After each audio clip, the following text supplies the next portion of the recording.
Racing isn't easy, but experiencing it is. iRacing puts you in the driver's seat with the industry's leading sim racing game. Drive on laser scan replicas of the greatest racing circuits from around the world. Go head-to-head against other drivers chosen by skill-based matchmaking to ensure competitive racing at every level. Compete across all your favorite series. In officially licensed cars, engineered to deliver the most accurate driving experience possible.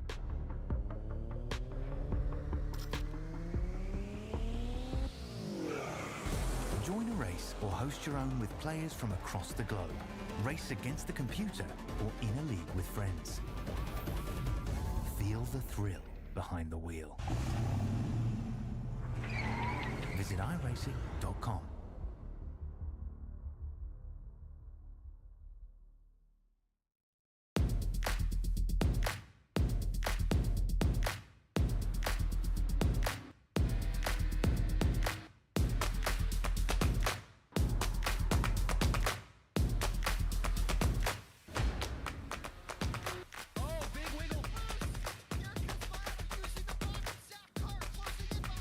And here comes Milo, big run out of 4. He's going to be there. Tristan Martin's there. Cannot count out to 37. Oh! The round gets burned! Cabot, where did he come from?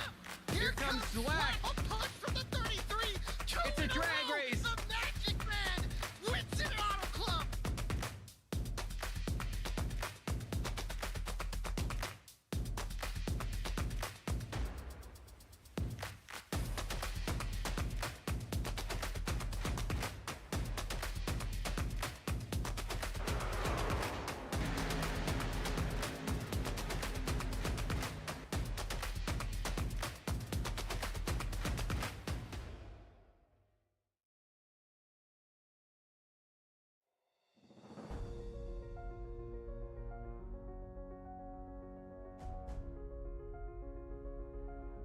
Deep in the heart of the Pocono Mountains in Pennsylvania sits this gigantic 2.5-mile behemoth of a racetrack that is as unique as it is difficult.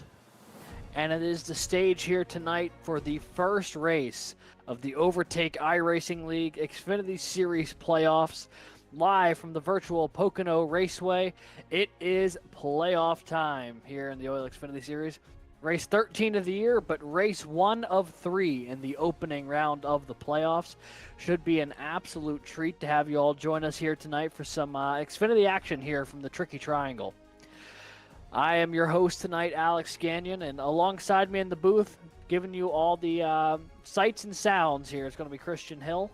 I will be our lone commentator in the booth here tonight for this 70-lap race at this 2.5-mile track. And this track is incredible, but also kind of insane when you put it together. Only 3 corners, each of them banked differently from each other. I mean, it's just a wild place to be. But let's take a look at the point situation coming into today's race. Everything reset after Daytona last week. Those names you see in gold, those are your playoff drivers. 16 of them battling out to become the inaugural the OiL Xfinity Series champion. 4 rounds to divvy out this group. The first round here, 3 races. And at the end of these 3 races, of those 16 drivers, the lowest 4 in points will be eliminated from championship contention. So right now, it would be that 13 through 16 group. But they've got 3 races to try and move on to the next round. A win automatically will lock you into the next round. If not, you've got to point your way there. Caustic had the most points so far this year with his 3 wins and 9 top 10s through the 12 races of the regular season. Although there's a lot of cars in the hunt here who are not too far behind, and then an absolute gaggle of cars in the back part of the field here trying to move on to this second round. You can see, I mean, there is 8 cars. Half of the playoff field is only separated by 5 points. So, a lot on the line here tonight, especially with Talladega and the Chicago Street Course being the other 2 races of this round. You really got to capitalize on Pocono here tonight being the least wild card of the 3 races, and even that, still maybe a bit of an overstatement because this is a very challenging track, to say the least. And you can see on the calendar there, you've got Pocono, Talladega, the Chicago Street Course, your opening round. 3 very unique challenges in that opening group, and then you've got to settle in with Kansas, Darlington, and Texas in the second round to go from 12 drivers to 8. Homestead, the Charlotte Roval, and Martinsville to cut it down from 8 to 4, and then the championship race at Phoenix in mid-June. So it is crunch time here for these drivers to go out there and make something happen and try and see who's going to be the first person to lock themselves into the second round of the playoffs. But this, the site of our battleground here tonight, Pocono Raceway, I mean, this is a very unique track, 2.5 miles. And you can see the banking there. This is the thing we really want to talk about. Turn 1, 14 degrees of banking. Turn 2, only 8 degrees of banking. And then turn 3 is 6 degrees of banking. Not only is there only 3 corners to this track, each of them banked at different heights, means you can approach all of them differently. And they're all different lengths as well. So turn 1, nice big sweeping corner with the 14-degree banking. You can keep a decent bit of throttle down, but you carry so much speed down the front stretch that you'll still need to get on the brakes a bit. The tunnel turn up there in turn 2, that is a very short corner, so you don't need to go off the throttle a ton going down that backstretch, but there's a lot less banking, and it becomes really narrow trying to navigate that area side by side, and then everything completely shallows out into turn 3. And you might see them all try and battle down to the apron there. With not a whole lot of banking, you don't get a whole lot of a run off of turn 3 on the outside, so you're going to see a lot of people fighting for real estate there. And this track just creates action all over the place because each corner is an opportunity to make something happen because of how differently they're all laid out. And I think it's going to be a really fun place for us to have our opening race of this playoff round. So right now, qualifying just about wrapped up, but before we get there, we'll take a quick look at the weather while we're at it. Got an opportunity here to take a look. The current air temp out in Pocono, or virtual Pocono, 69 degrees. A wicked hot track temp, though, of 109.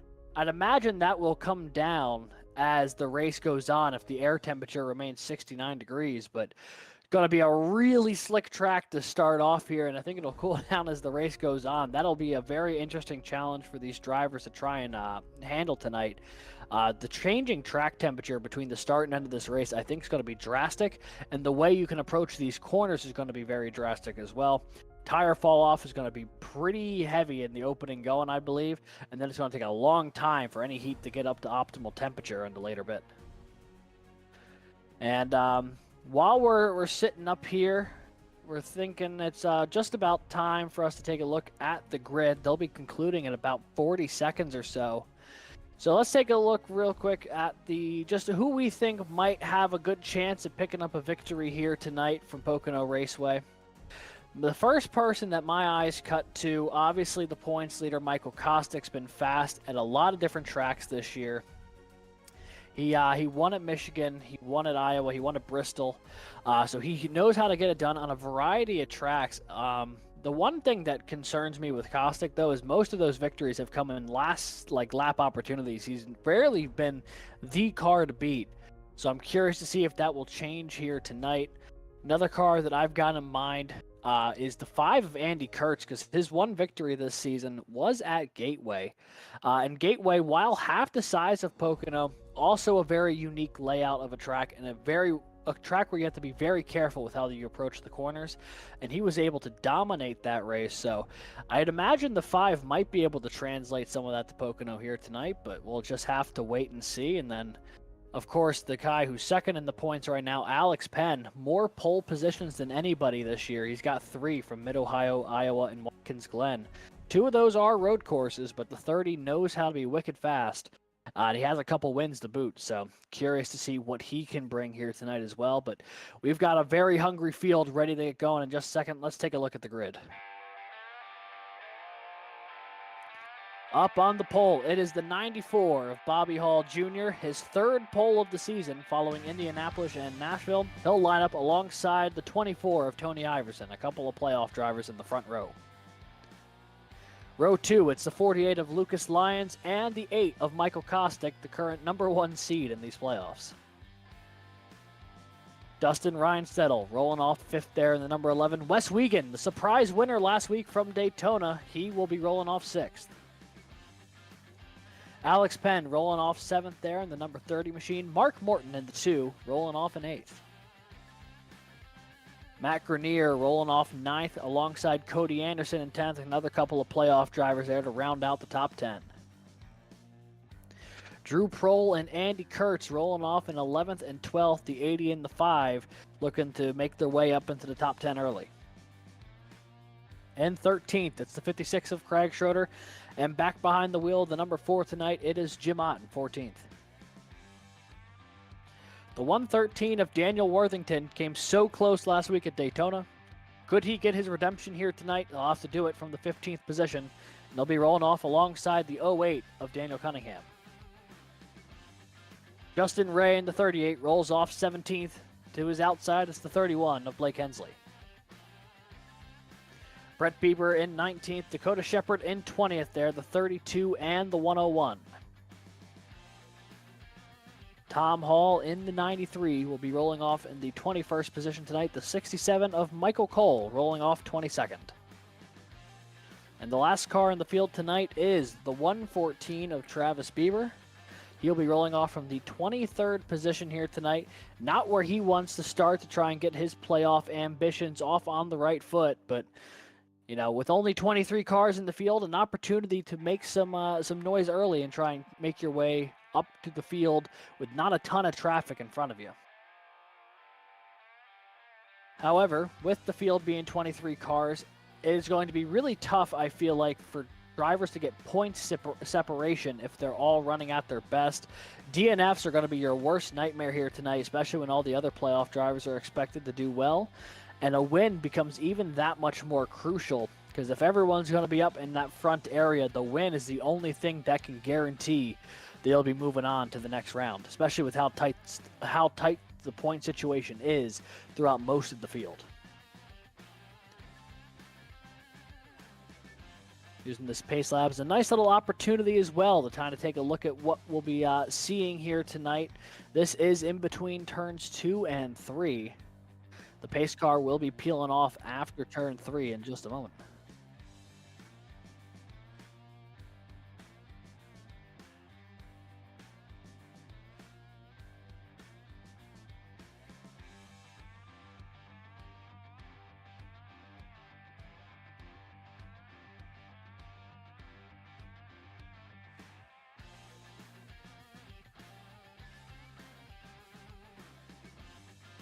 And here we go. We are green here at Pocono. Bobby Hall will lead them down in the turn number 1.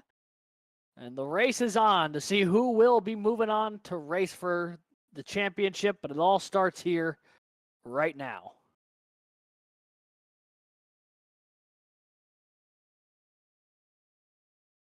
Early trouble there for the 24 of Tony Iverson. Fell way out of the groove, clipped the outside wall, lost a ton of momentum. And he's going to fall all the way back to outside the top 20. The 24 is going to have to work his way back to the front. An early hole for Tony Iverson.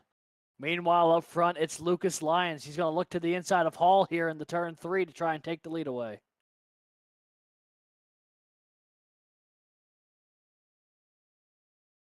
It'll be side by side, maybe door to door here coming off of 3. Yes, they are. The 48 going to try and implement that side draft. Hall will lead the opening lap of this race, but the pressure is on from Lucas Lyons. Add Michael Kostick into the mix as well. He's lurking just behind him.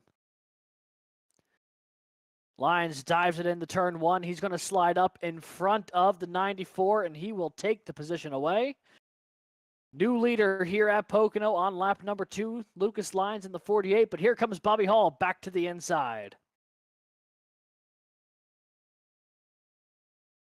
Hall dives it in through turn 2. It's tough to go side by side through there. Lyons took a little bit of a softer entrance to allow some room for them both to figure it out.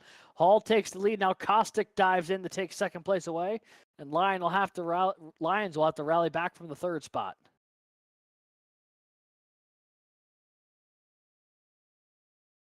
Everyone's starting to get settled in here, trying to figure out where their line works best. Bobby Hall took the pole, and now he is 4/10 clear of the field. Michael Kostick, Lucas Lyons in a heavy battle here for second, and then they've checked out from Alex Penn and company behind him. There is a big half-second gap between the tail end of these front three cars and the rest of the field. Penn trying to close that gap back in, but right now it is a three-horse race up front.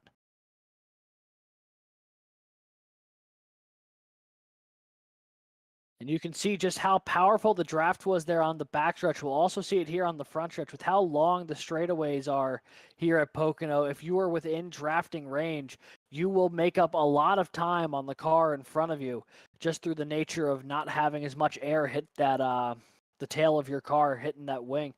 As it looks like the 48 clipping the bit of the wall there. He's going to have to try and settle it back in. Got a little too over anxious to put the throttle down off of turn 3. Ended up just clipping the outside wall. Going to let Kostick pull away just a little bit as he closes in on the back bumper of Hall. As we're on board here with the 48, we'll be able to see that draft in effect. If the 48 got a decent exit, we'll see him close in toward the 8 just a little bit.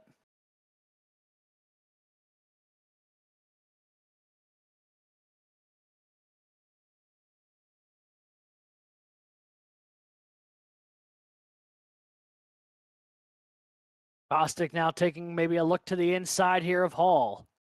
That is the battle for the lead just in front of the hood of Lucas Lyons' car. Kostick and Hall off of turn 3. Hall's going to be able to get that exit that he needed to put the throttle all the way down. He will hold on to the lead here, but Michael Kostick knocking on the door looking for win number 4 this season. Hall does have a win himself, though. He won a few weekends ago at Richmond. Opportunity for him to try and pick up win number 2 on the year if he's able to keep this run going all the way to the end. Obviously still in the very early goings here, but right now with the clean air on the nose of that car, looking pretty solid out front.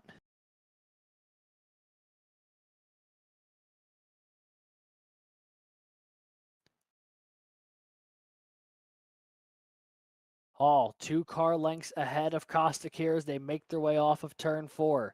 The 8 running a much deeper line there through 3. The 94 way higher on the through the middle groove of that corner. That's about the farthest you can go up the track in that corner before you really start having to jeopardize the amount of speed you can carry off the corner. But Kostick trying to take the shortest way around, and it's keeping him close to the 94, but he hasn't really had the opportunity to go and make a move for the lead, except for a couple laps ago, that attempt going into turn 3, but it didn't quite work out. But he got a really good run off of turn 1 here, and he is right on the back bumper of the 94 as they go into the tunnel turn.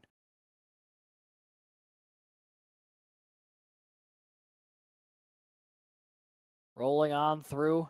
You can see the field starting to spread out a little bit. Everyone finding their own little bit of real estate where they can try and set up shop and now try and get into a rhythm. Been green here, the opening 6, about to be 7 laps of this race. Hall's led every single one of them. Lyons got around him back on lap 2 for a split second, but Hall had retaken the lead, and now it's Michael Kostick trying to do battle with the 94, but to no avail to this point.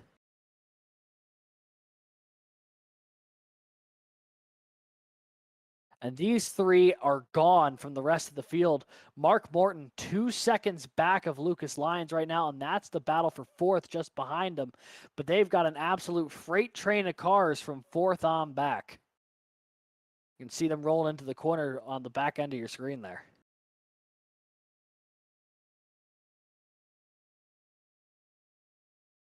Kostick going to maybe take a look here coming off of turn 3. Can he get the run that he's looking for? Lyons has closed back up into the picture as well just a little bit. About a car length separating the 94 and the 8, about a car length and a half separating the 8 from the 48.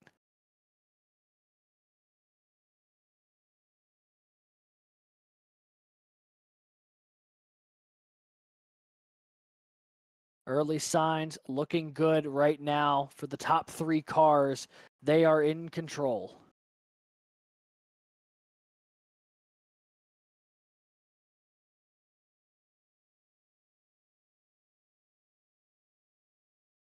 Through turn 2 they go. These 3 cars, I mean, they are just locked in right now. Hall's leading the way. Kostick and Lyons more than content to settle in, follow that draft. They're able to cruise right now as they have opened up a pretty healthy gap to the cars behind them.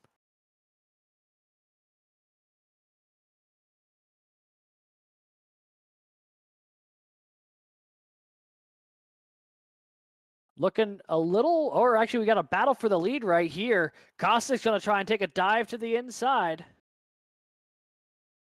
The 8 has the nose ahead, but he hasn't cleared the 94 yet as they make their way off of turn 1. Side by side off of the corner. Here's the battle for the lead. It is the 8 of Kostick and the 94 of Hall. And the caution's out. The caution is out. The leaders were side by side, almost identically. I'm curious who they're going to give the position to. It might be the 8 of Kostick, but we're going to have to try and see if we can find where the caution was. It was deeper in the field. Oh, heavy damage for the 80 of Drew Prohl. That was one of the playoff drivers. And that car looks to be terminally damaged. Man, that is an awful blow to Drew Prohl's playoff chances here at Pocono. Not the way you want to start off a hunt for a championship.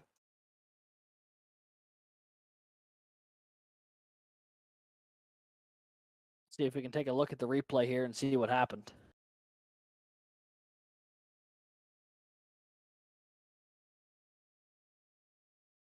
The long drive back to pit road when you wreck off of turn 1. It's nearly 2 miles to get back there. We see it here with Iverson and Prohl. And Chapin's just ahead of him. It looks like there was a lot of playoff drivers involved there. Hensley, Iverson, Worthington. Heavy contact for a number of cars. We're going to have to take another look at that one. Looks like those 4 or 5 cars involved there. Looks like Drew Prohl got some of the worst of it, but Tony Iverson certainly did as well, and did the 31 to Blake Hensley. Looks like things got a little dicey on corner exit. That's the 56 of Craig Schroeder in the mix as well. 31 and the 56, both in a vulnerable position. They make contact, which checks the 56 into the 24, and then they split everywhere trying to not wreck, but unable to save it. Collects the 113 of Daniel Worthington. Brett Bieber, lucky to get on by there. A couple of his playoff drivers that he's battling against, not so lucky.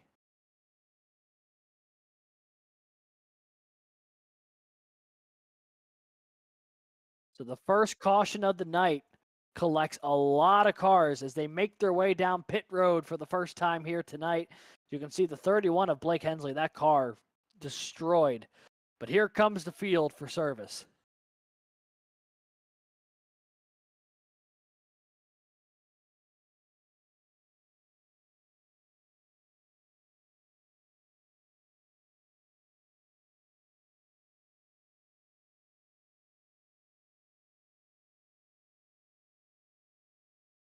Everyone down, getting service. Good run off for Mark Morton. He's going to jump in behind the 94 of Hall, but he will be the second car off pit road. Jim Ott, the third car off pit road. Matt Grenier, I believe, in the mix there as well. So a bit of a shakeup up front. Michael Kostick going to fall deeper into the field, as will the 48 of Lucas Lyons. A lot of changes up in that top 5. Was Hall, then Morton, Ott, and Grenier. The first 4 cars off pit road. And while these guys are doing a quick pace lap, we're going to take a very quick commercial break, and we'll be right back with more live coverage of the OiL Xfinity Series live on Vspeed.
Welcome back, folks. OiL Xfinity action here live on Vspeed. Opening wreck of the night occurred on lap 10. Took out 3 or 4 of the 16 playoff drivers, plus a couple other cars in the field as well. About 5 or 6 cars total collected in that lap 10 incident. Pit stops have been made. The front of the field has been shuffled up. Looking at the grid here, you've got Cody Anderson and Bobby Hall, your front row. Jim Ott and Mark Morton, row 2. So while Bobby Hall was a name we've seen up front a lot tonight, the rest of them, not as much. Curious to see what they'll have here on the restart. And speaking of which, the pace car now going into turn 3, which means we'll be going green in just a moment here. 42 of Cody Anderson trying to do a little bit of pit road strategy here. See if he can get himself that track position he needs, and then can he hold on to it? It's going to be the bigger question.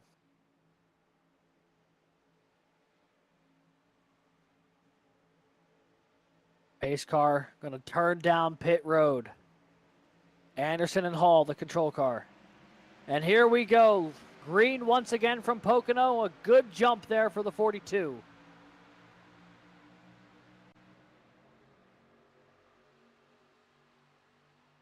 Everyone fans out going into turn 1. That front stretch so wide. Hall going all the way down to the apron. Ott going way higher up into turn 1 there. As Kostic trying to roll the outside on Morton. Looks like he might have the run. He's going to run out of real estate, though, when he gets to the back bumper of the 4. Now diving in behind the 94. Michael Kostic trying to make some moves early. Oh, tried going back up the track. Maybe had a little bit of contact with the 4, but he was able to save it. Incredible save there for Michael Kostic. Didn't really lose any track position outside of maybe the 48. Although that Lions machine on rails right now, trying to roll the outside of Jim Ott as the 8 clips the wall, coming off a 3, checks up that outside line. Morton has to slow up. The 15 bails to the inside line to try and get around him. And it'll be 3 wide maybe going into turn 1. Ryan Settle bailed out of that just a little bit. Didn't want to go 3 wide here on lap 14. I can't say I blame him. Crazy action in the middle of the field right now, but looking up front, the leaders got company. Cody Anderson in the 42, under pressure now from Lucas Lyons. Bobby Hall on the scene as well. Anderson did not come into tonight with any playoff points during the regular season, so he's at a flat 2,000. Needs every point he can get here tonight, and a win would immediately lock him into the next round. Lyons to his inside here on the front straightaway. Going on the lap 15, the 42 and the 48, both going deeper down the track. Who's going to move back up? Anderson finally goes back up top to try and get a good run into the corner. They remain door-to-door on corner entry. Lyons, though, going to roll that inside line and take the spot away. New leader here at Pocono. Lyons took that spot away just like he did the Bobby Hall back on lap 2. The only difference, though, Anderson did not have the speed to try and fight back here through turn 2 like Bobby Hall did a few laps ago.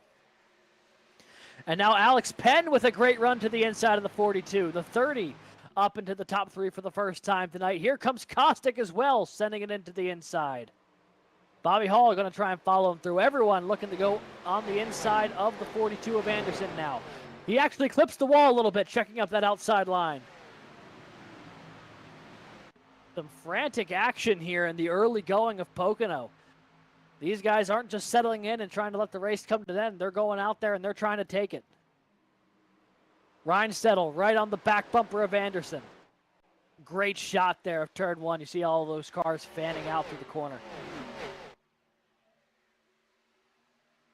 A lot of 2 wide action still as they run. Ryan Settle looking maybe to the inside of Hall in the 2. They're going to stay side by side as well, just behind the 42 of Anderson. Wes Wiegand trying to find some room on through, didn't find a gap. But now the 88 going to have to fall back just a little bit and try and set up another move here, but he's under pressure now from the 5 of Kurtz. Push that car all the way out to the outside wall and back down the front straightaway they go. Heavy block put on by the 42 up just in front of this. Wiegand tried going low. Anderson threw a multi-lane block to cut him off. Or sorry, that's the 11 of Reinstedel ahead of Kurtz here. Reinstedel got a big block thrown against him, trying to figure out a way past the 42. 42 using that alternate pit strategy, just trying to hold on to any track position he can right now. As Andy Kurtz is going to make this a 4-car battle for 4th. Up front, though, Alex Penn maybe looking to do something against the leader as Reinstedel now diving into the inside of the 42 maybe. Running a lane lower. Can he get the throttle down off a 3 to be alongside? Yes, he will. Dustin Reinstedel in the 11. Cody Anderson in the 42. Door to door they go down the front straightaway. Both drivers heavily utilizing the side draft. Diving into turn 1. A late entrance there for the 11 forces the 42 way up the track. Reinstedel will take the position away. I'm sure the 42 not super thrilled about that one. But after the block he threw a couple laps ago, I'm sure the 11 sees it as justified. Let's see if we can take a look up with our leaders here. Lucas Lyons has pulled out a little bit of a gap from the rest of the field here. Michael Kostick and Alex Penn battling for second here. But right now, the 48, about a 3-4 car length advantage right now over that number 8 machine. And a lot of fresh air hitting the nose of that car. He is smooth sailing right now up front. We're seeing the timing table here. These 3 cars checking out a little bit from the rest of the field. With how furious that battling was, though, I can't say I'm surprised. But there are some great battles going on through the field. Let's see if we can take a look at the 15 of Matt Grenier. He's got a mirror full right now of Cunningham and Anderson as they're trying to sort out that battle just behind him. I mean, look at the amount of cars here all fighting for position in the back half of the top 10. You've got Anderson, you've got the 114 of Bieber, Bobby Hall in the 94. A lot of cars all trying to jockey for position right here. A lot of critical points on the line in that section too.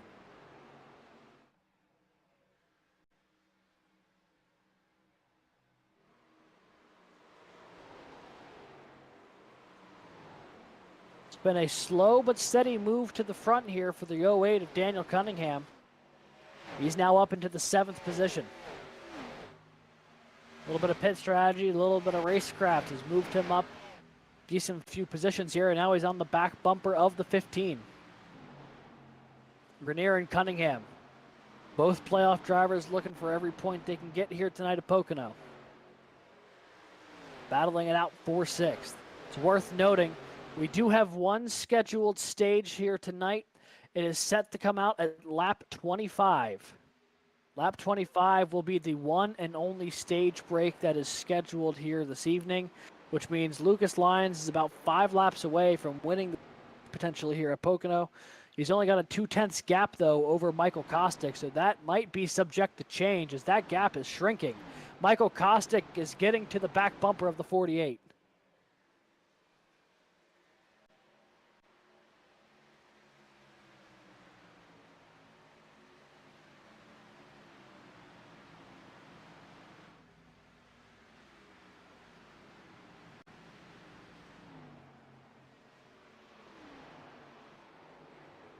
This is the battle up front. Michael Kostick has closed in 2 car lengths against the 48.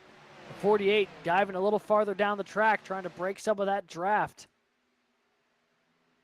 Now moving back up as they go into turn 2. Michael Kostick right on the back bumper here. He's from not too far away from Pocono Raceway. It's a track he knows very well.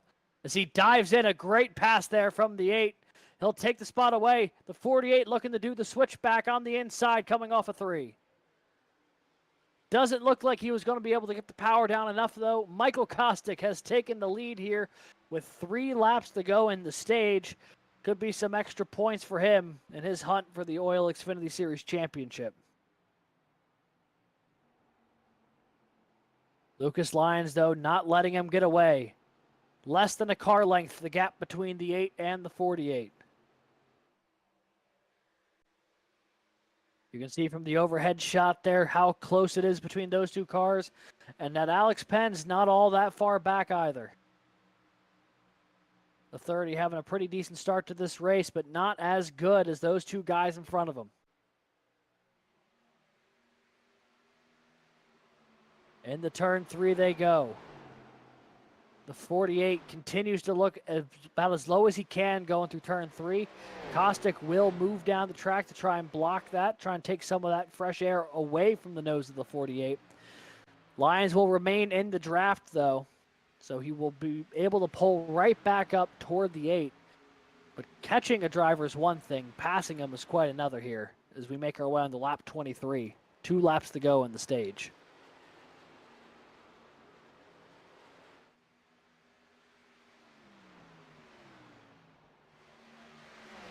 Looking a little farther back in the field, Jim Ott and Bobby Hall battling it out here outside the top 10. That 94 has been going the wrong direction ever since the restart. He restarted on the second row, now finds himself scored in the 13th position. The 94 having some troubles here. He might need that stage break to come as soon as possible as he's trying to find his way around the 4 of Ott. Ott has made a slow but steady move toward the front as well. He still has a lot of work to do here, but plenty of time to do so. Getting all the way down onto the apron, almost catching a little bit of the groove there. The 94 hits the wall coming off of turn 3. Might open the door for the 93 of Tom Hall to get on by.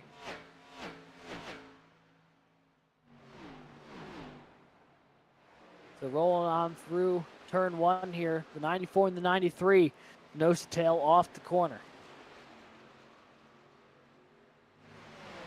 But let's see if we can jump up front here to the end of this stage. It's still going to be the 8 of Michael Kostick's got a quarter-second lead over the 48 of Lyons as they make their way into turn 3. We'll wheel it around turn number 3 back onto the front straightaway. And that will be the stage win going to the number 8 of Michael Kostick. Once the top 10 cars cross the line, they will throw the caution. And there it is. The stage break has hit. Michael Kostick wins the opening stage here at Pocono.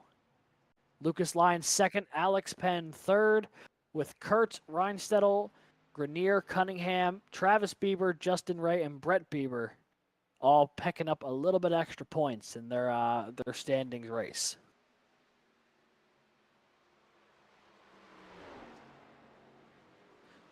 Eight playoff drivers in that mix as well. Everybody but Lyons and Reinstedel.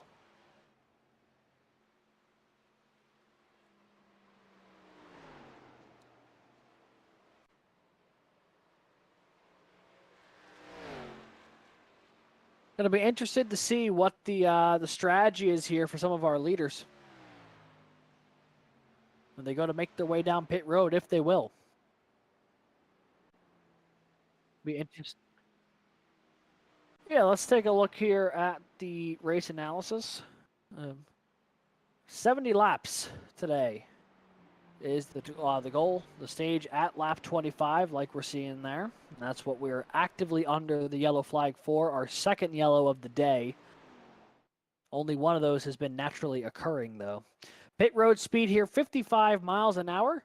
A lot faster than most pit roads, but with how big this front straightaway is, it feels like pit road here just goes on forever.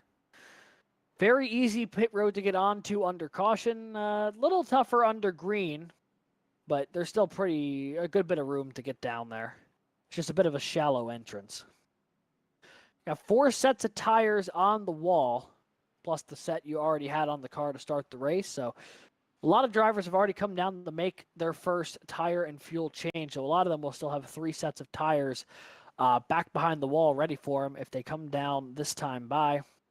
And it's worth noting here with the Overtake iRacing League's Xfinity Series, an unlimited amount of green-white checkered attempts will be used if we need it. We haven't had to use more than 1 or 2 this season, but that way we ensure that the race is ended under racing conditions. And here comes the field going down pit road. Looks like an opportunity to top off on some fuel, put some new tires on it. As Michael Kostick will lead them down one of the longest pit roads in all of NASCAR. I wonder which one's longer between this or Indianapolis. They're both pretty long. I'm sure that information's out there somewhere, but producer Christian is on it to try and research it himself, which I appreciate immensely, because now I'm just really curious. Right side's up, though, for our leaders. Looks like the 8 had a little bit of trouble getting into his pit box. The 48 and the 11 definitely going to get away before the 8 does. Here comes the field. The 8 of Michael Kostick lost a ton of time on pit road. It's about 5 or 6 cars who may have gotten out ahead of him. Lucas Lyons, Andy Kurtz, and Alex Penn, Dustin Reinsettle, Matt Grenier all get out ahead of the 8. Pit stop so far at Pocono has proven to be quite the field shuffler through the opening 27 laps. It looks like we had a couple of cars think about staying out here. Either that or they weren't on the lead lap. I believe Wiegand was on the lead lap, though, so he might be staying out. The 56 and the 2, I'm not as sure about. We'll have to confirm with producer Christian in just a second here. Seeing if these guys are on the lead lap or not.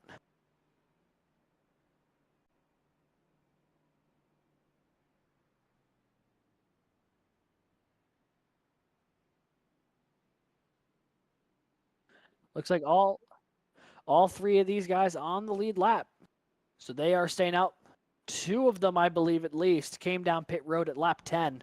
I think all 3 of them might have, though. So going to try and play the strategy card here for the 88 of Wiegand, the 2 of Mark Morton, and the 56 of Craig Schroeder actually peeling off down pit road this time. So it looks like it'll be just those 2 cars who are staying out before it goes back to Lyons in third as the first car who got off of pit road with fresh tires.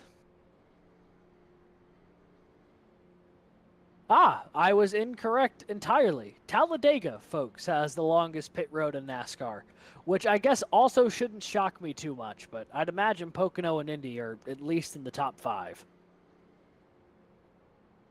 For all I know, they might actually be second and third. Who's to say? But Wes Wiegand and Mark Morton going to be your front row. Lucas Lyons, Andy Kurtz, row 2. Alex Penn, Dustin Reinsettle, row 3. Here at the Tricky Triangle, 28 laps down of this 70-lap race. Lights are off on the pace car, which means we'll be going back racing here in just a moment.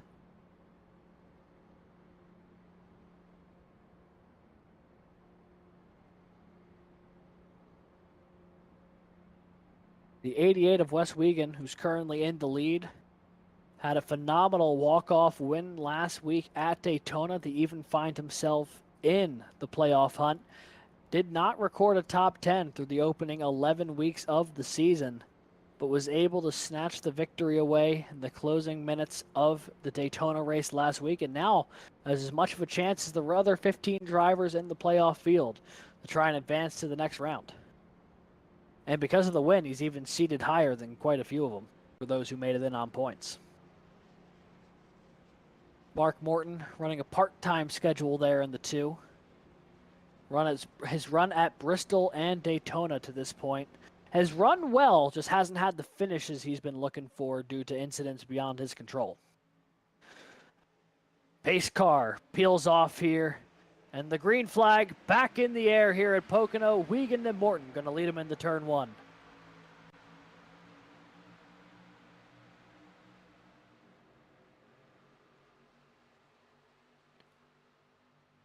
A good launch there for the 88. The 2 going to try and roll that high side around everybody, though, as the 48 on the fresh tires gets right up to the back bumper of Wiegand. Andy Kurtz going to go with Lucas Lyons on that inside line. Looks like a little bit of super speedway racing, even though that's not the style of racing Pocono typically produces. They go into turn 2. Everyone looks to get through it cleanly. It's a tight corner to try and go too wide sometimes.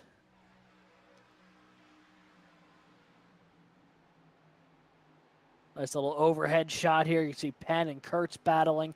Cunningham and Grenier. Michael Kostick in the thick of it with everybody.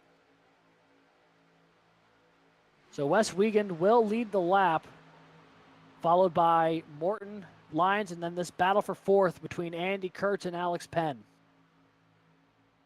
Penn to the inside of Kurtz there, the 30 on the inside, the 5 on the outside as they all roll in. Mark Morton all the way up to the wall. He's going to try and carry a ton of speed off that corner. However, with how long turn 1 is, I don't know if that's going to be beneficial in the long run. Might have made that corner about twice as long for himself, but he was able to keep the throttle down basically all the way through. People have been trying out a couple of different lines in turn 1. No one has dared try to wall ride it, though, quite like the 2 did right there. I'm honestly really curious to see if he does it again here or if that was just a bit of an overshoot into the corner the last time around. Although he might have to go high here because Alex Penn's now on his inside, and he might not be the only one with Andy Kurtz and Michael Kostick coming as well. Almost 3 wide into the corner here. They're going to sort it out temporarily. Morton again goes pretty high up toward the wall there. Interesting line the 2 is taking right now, trying to go all the way out to that outside wall. Lets him get a bit of a run down the back straightaway. Although the 5 and the 8, a little bit of side draft. The 2 actually, I think, clipped the wall there. So he's going to lose some of that momentum he gained by taking the high side as Kurtz now looks to take away the position on the inside, and he will. Kurtz now in the 4th. Morton back to 5th with Kostick on his back bumper. And while we are watching that battle unfold, the 48 of Lucas Lyons has taken the lead here. He's gotten around the 88 of Wes Wiegand coming off of turn 3. Lucas Lyons back to the point here on fresh tires. Wes Wiegand, who stayed out, going to try and hold on to his back bumper for dear life on those older Goodyears.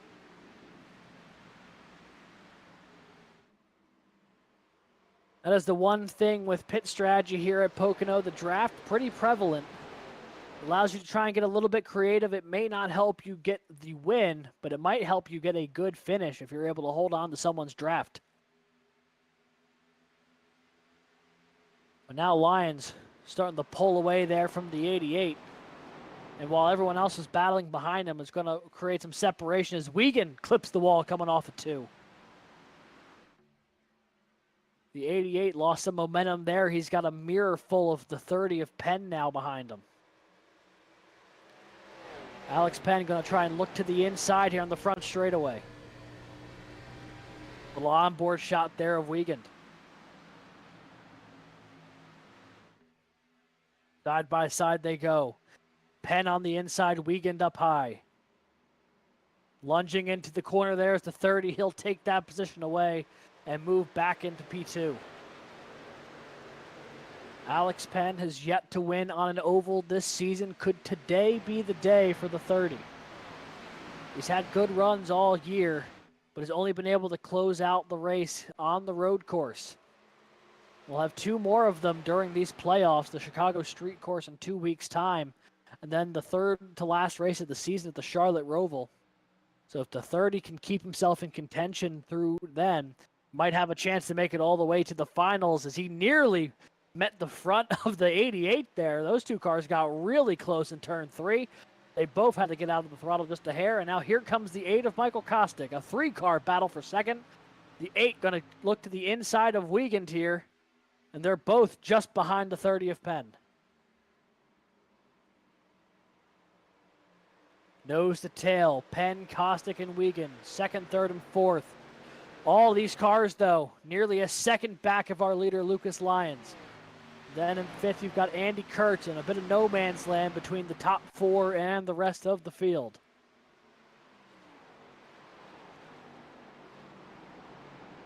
Just about at the halfway point here of this race from Pocono.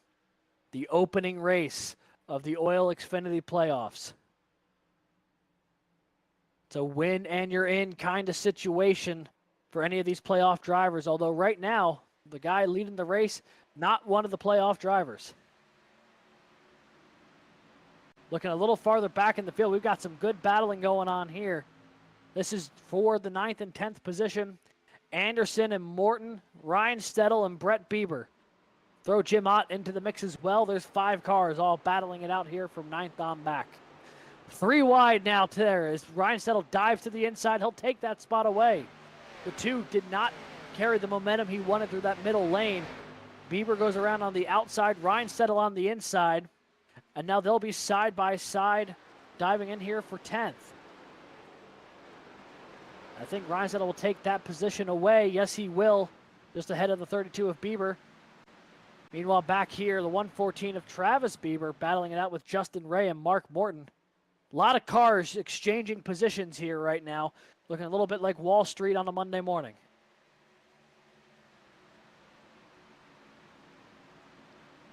Now maybe a 3-wide opportunity on the front stretch, right to the inside of Morton. Now looking maybe to the inside of Bieber. But they'll close off the 2, and it'll just be the 38 and the 114 side by side in the turn 1. We have hit the halfway mark here from Pocono. Not that we were expecting rain, but the race is official.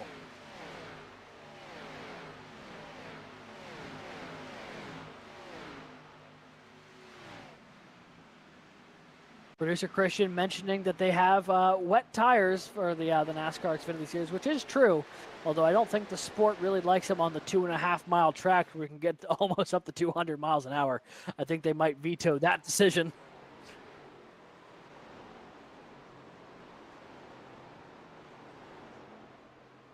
So looking through the field here, got a decent battle for 5th. Matt Grenier in the 15, trying to jump up around the 88 of Wiegand and the 5 of Kurtz. These 3 guys nose to tail. The 88 stayed out during the pit stop. Still holding on to a decent bit of track position, or at least better than the 2 was able to do. The 88 still hanging around in the top 5 right now, although in danger of falling out of it if Grenier can get by on the inside here. The 15 elects to sit back in behind the 88. And now Bobby Hall working his way back onto the scene as well. The 94 has had a roller coaster of the day, started on the pole, fell well outside the top 10 just before the stage break, and now finds himself back into the 7th position and climbing.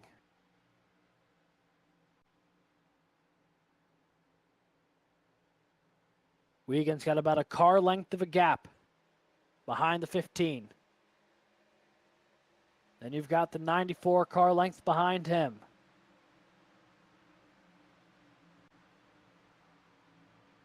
Here they go in the turn 1 now. Wiegand, Grenier, Bobby Hall. Grenier really shot it in there. He took a shallow entrance. Either way, the 2 of them almost met in the middle. Grenier's going to go way up high. Force him out of the line he wanted to take, and it's going to open the door for Bobby Hall.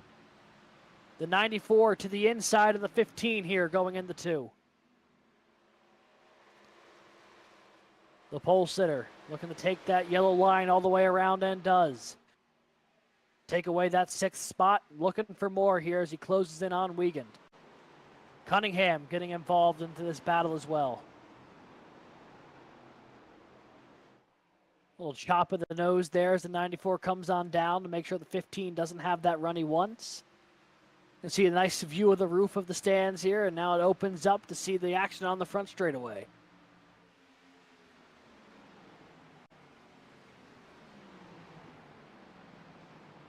Hall maybe looking to the outside of Wiegand here. Going to try and take that middle lane on through. It didn't work for the 2 a couple laps ago. Looks like the 94 able to keep a decent bit of throttle in it, but wasn't able to make the pass coming off the corner. But he got the run he needed to look to the inside of Wiegand here in the turn 2. This is where he got Grenier a lap ago. Now he'll take away the spot from the 88. The 94. Oh, big slide there for the 88. Him and the 15 coming off of turn 2. That battle definitely not settled yet. Daniel Cunningham may be looking to the inside as well as the 15 and the 88 keep pushing up the track. Some great action here for 6th, 7th, and 8th. And this is letting Hall escape a little bit more from 5th. Is looking up front. Michael Kostick battling with Lucas Lyons for the lead. We've got a battle for the lead here. They have closed in on the 48 of Lyons. The 2-car making a 3-car battle is Alex Penn's on the scene as well. It looked like Kostick had the lead for a split second, but Lyons had battled back on the outside. Into turn 2 they go. The outside, the tougher place to be through this corner. The 48 really kept his foot in it, though, and they'll stay side by side. 3 wide now. Going into the corner, Alex Penn with the run into turn 3. Penn, Kostick, and Lyons, 3 wide for the lead here at Pocono.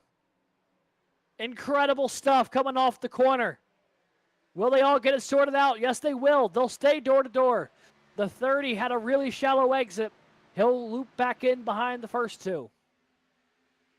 Lyons and Kostick still door to door here going into turn number 1. Kostick down low, Lyons up high, Penn trying to get all the way down to the apron. Whoa, a big sliding move there from the 48. Trying to do a switchback on Kostick, nearly caught himself off the nose of the 30. Instead, he made it work and is back to the inside of the 8 into turn 2. Side by side, here comes the 30 again. This is how we set up the 3 wide attempt last time. Alex Penn may not make it 3 wide, but he will battle Lyons for second. As the shorter way around the corner, but the 48 has been really strong on the outside the past couple laps. But this has let the 8 of Michael Kostick start to pull away just a hair, giving him just a little bit of breathing room. The car is just a little bit smaller in that rear view mirror now as he dives into turn 1. Some great battling up at the front of the field here on lap 42. Kostick, Lyons, and Penn, nose to tail down the back straightaway. Andy Kurtz about 5 car lengths back from all of this.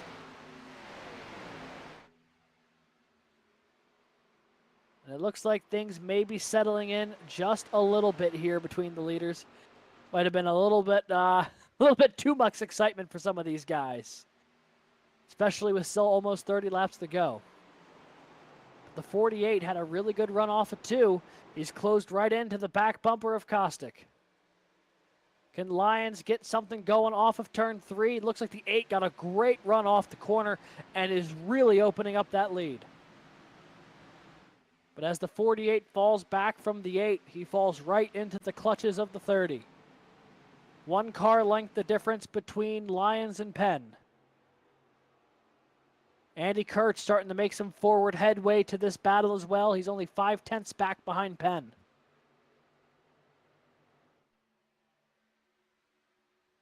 There you can see the gap for second. Lyons and Penn, about 2 car lengths. Both of these guys had run turn 2 so well during this stint. Looks like the 30 may have got the slightly better run that time. He's closing in on the back bumper of Lyons. Both of them take a little bit of a higher line that time around. And now we'll try and diamond off the corner. On board here with the 30. Started 7th, he's up the 3rd and looking for more here as he closes into the back bumper of the 48.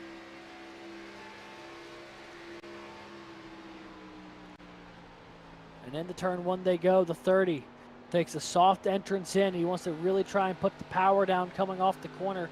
Set up a run down this long back straightaway.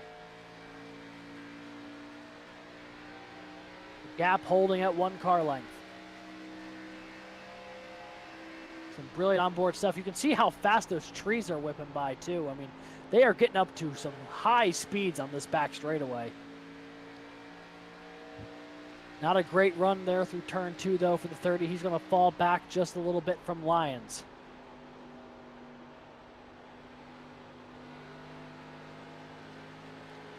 And coming off the corner here to that big front straightaway grandstand.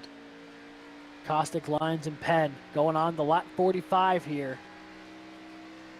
And I think this has settled down for just a moment, so we can take a second and jump back a little farther in the field.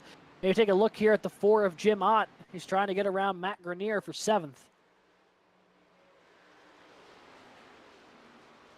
The 4 of Jim Ott opened the season with 7 straight top 10s, including a win at Indianapolis.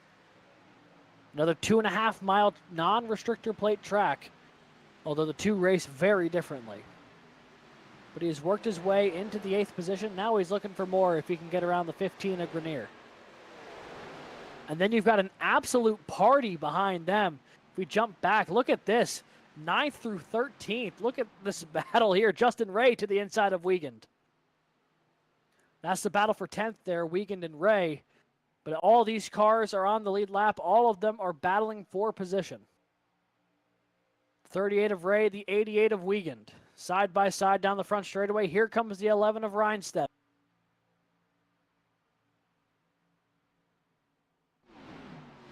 They are side by side still.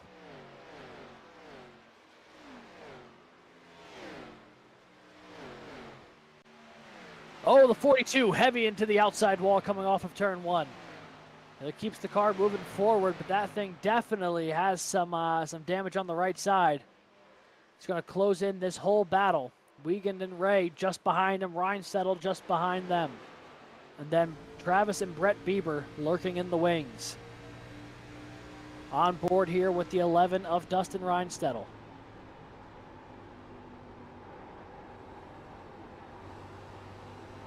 Taking a look at the driver cam there as he tries to get a run on the outside of Ray here off of 3. He will.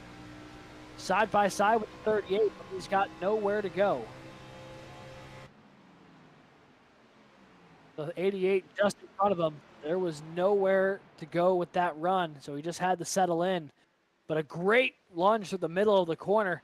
He might be able to clear the 38 off of 1. The 88 way down the track. He's going to have to try and work his way in, but he's going to lose out to Reinsettle. He's going to lose out to all of them, actually. The 88 going to drop back in behind all of these cars. Wondering if he's thinking about coming down pit road. He did stay out initially. Maybe this is a time for a green flag stop for the 88. He seems way off the pace.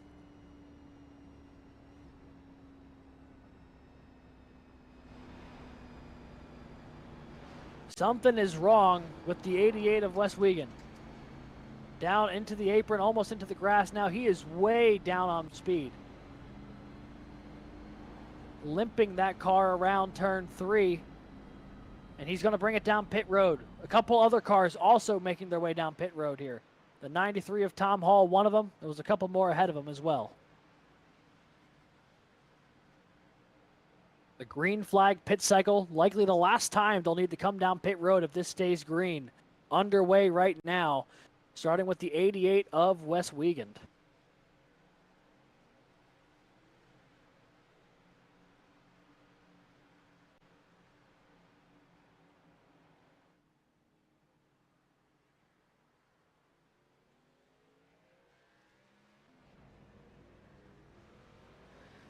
Pit stops down on the way. Iverson away. Morton away.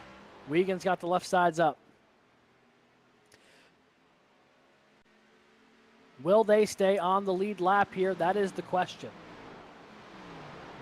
Michael Kostick's right there. Let's see if we can take a look at that battle between the cars who are just coming off of pit road and our leader. So you see the 8 there of Michael Kostick. I wonder how far ahead those cars that just came off of pit road are. The 24 of Iverson. There you can see him. Whoa, the 24 way down to the inside. Coming back up the track. He was down almost onto the access road. But you can see the gap between Iverson and our leader. So it's about 1 lap between... I wonder if it's just trying to go too fast on those cold tires. I think the track temp is starting to drop here after that really hot start. But you can see he's by a couple of seconds. Still on the lead lap here is the 24. So for the rest of those cars who will be coming down pit road at some point, that is about the gap that you're going to give up. Iverson started second, but a lap 1 almost spin dropped him all the way to the back of the field. Then he got collected in the lap 10 wreck, and it's been an uphill battle for the 24 ever since. The 88 of West Wiegand currently scored 1 lap down. Honestly, with how slow that car was coming off of turn 3, I think it's a miracle he's only 1 lap down, because if that happened a little bit earlier in the lap, I'm not convinced he was going to be able to make it back to pit road.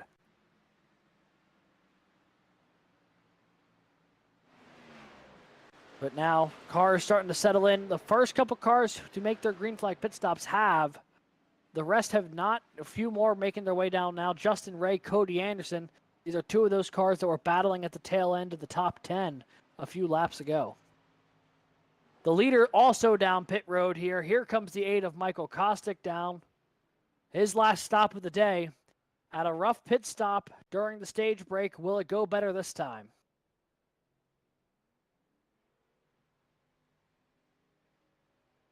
Looked like a pretty clean, pretty quick stop there for the 8 under green flag conditions. And he'll get back out on track and try and merge in.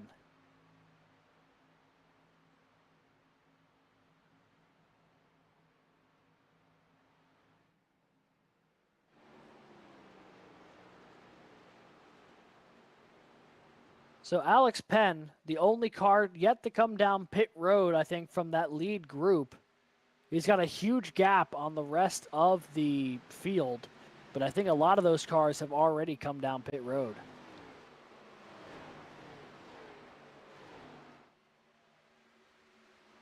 Battle here between the 8 of Kostick and the 94 of Hall.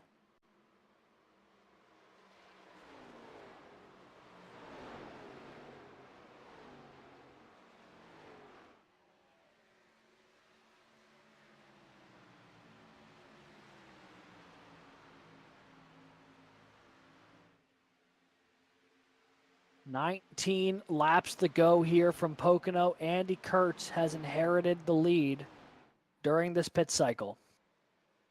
He's got Lucas Lyons directly behind him as well. Both of those cars have come down pit road. Both of those cars battling it out here for the lead.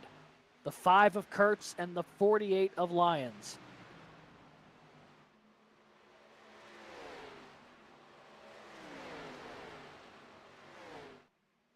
Let's see if we can take a look at that battle for the lead. Kurtz and Lyons. Andy Kurtz has got one win this season that came at Gateway back in the 3rd week of the season. It's been a bit of a quiet run for him since. Lucas Lyons still looking for win number 1 on the year. Maybe could find it here today at Pocono. He's been fast all day, and now he might be looking to battle for the lead right here to the inside going into turn 1. And he might make that pass stick. The question is, will the 5 be able to try and pull back down the back straightaway? Lyons has taken the lead. Andy Kurtz, though, filling up all of the mirror. Does the 5 try and make a move into turn 2? Not this time. Actually, looks like he lost a bit of speed there through turn 2. Falls back to a quarter-second gap. And these two cars have a healthy lead over Kostick, Hall, and Ott. Those cars came down just slightly later on the pit road. So maybe the 48 and the 5 have the magic formula here of when was the right time to come down pit road. 48 trying to break up the draft a little bit. The 5 didn't bother to follow. He stayed right up to that outside wall.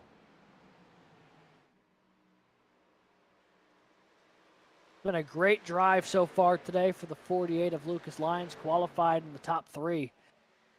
Has led the majority of the laps here today, him and the 8. But right now, thanks to a little bit of pit strategy, finds himself 1.5 seconds ahead of Michael Kostick and about 0.4 ahead of Andy Kurtz, who has slowly but steadily put himself in a position to have a chance to win this race. After the pit cycle, as they run, Lyons and Kurtz, Kostick and Bobby Hall, Ott and Cunningham, Penn and Travis Bieber, and then Ryan Stedel and Grenier. Into the closing stages of this race, 16 laps to go here from Pocono. Hall and Ott, the battle is on here for 4th.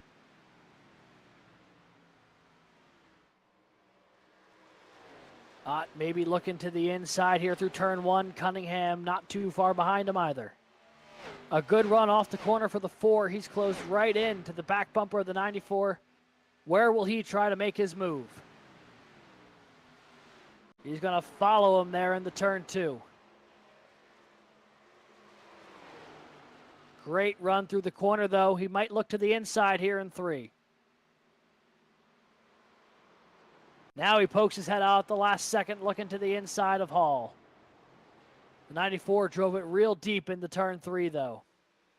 And Hall will be able to hold on to the position for now. Not by much, though. Jim Ott, no room for error. He'll slide in just inches behind the 94. Ott now to the inside of Hall again in turn 1. Looking around him on the inside. He'll try and do a little slide job up and out of the corner, and he will take the spot away. The number 4 to position 4 here with 15 laps to go. Michael Kostick has also cut a half a second off the lead of Lucas Lyons in the past 2 laps. The 8 starting to reel in Andy Kurtz. Ott going to try and do the same, but he's got a much bigger deficit he has to overcome. You can see half the corner there versus the top 3 cars who are starting to really close in nose to tail. Let's see if we can take a look at that battle for second between Kurtz and Kostick.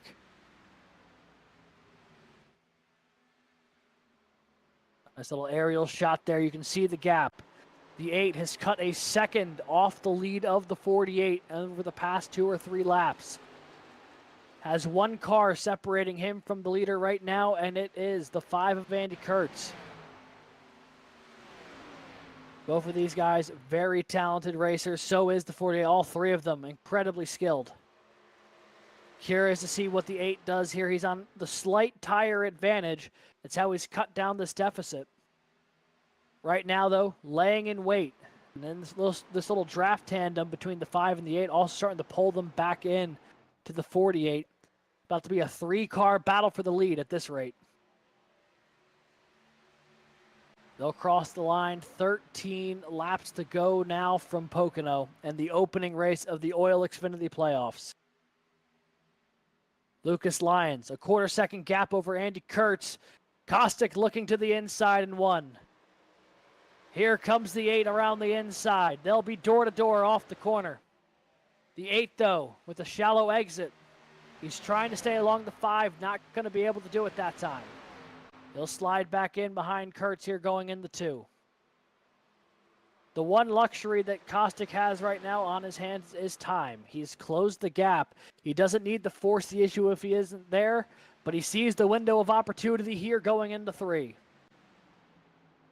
Side by side again, the 5 not able to center the corner quite like the 8 could that time around. Kostick will take second place away. And this time by, it'll be 12 laps to go. Michael Kostick, Lucas Lyons, the battle is on for the lead. The 2 cars who have led the most laps here tonight, the 8 on slightly fresher tires. Could that be the difference? The pit strategy for the 48 gave him track position. The pit strategy for the 8 gave him fresher tires later in the run. It's all coming to a head here. The 8 closing in on the back bumper of the 48. Lyons throws the block. In the turn 2 they go. Lyons holds on to the lead, tentative lead by half a car length. Back in the turn 3, Kostick knows that the 48 is going to be blocking with everything he's got here in the closing laps. The 48 looking for his first victory of the season. How badly does he want this? The 8 of Kostick knowing he's got the fresher tires. He's going to try and make something happen. Looks low, now going back high. The 48 going to see if he can close the door again. He will, going into turn 1.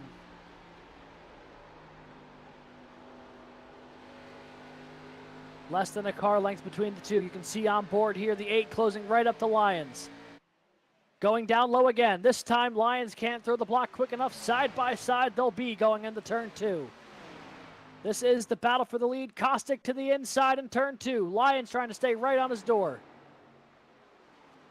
Trying to side draft it with everything he's got here. And they'll remain door to door coming off of turn 2. Going into turn 3. Andy Kurtz is closed in onto the scene as well. Door to door, the 8 and the 48. Here comes the 5, maybe to the inside as well. He's lurking just behind these 2. Little bit of contact between Lyons and Kostick.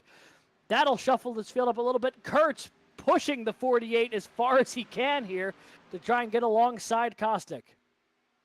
10 laps to go from Pocono, a 3-horse race for the lead.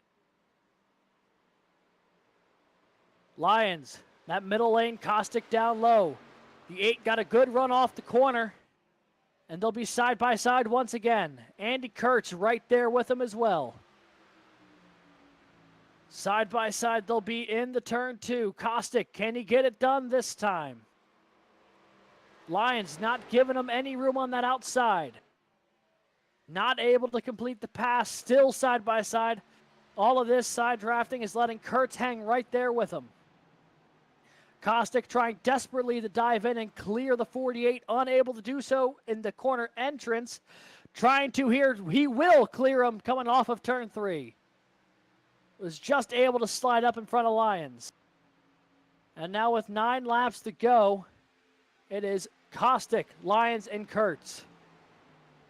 Lions, though, not going to give up so easily. He has the advantage of the draft on his side. Now as the caution's out, I think the 32 of Brett Bieber might be in the wall. Oh, heavy damage for the 32 of Brett Bieber. That car absolutely mangled.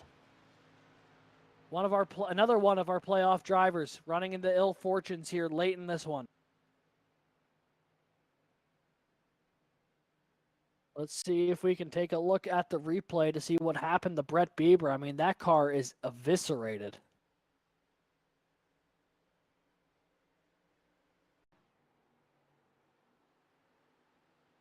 So you see he's running here with the 42 of Cody Anderson. This was for position.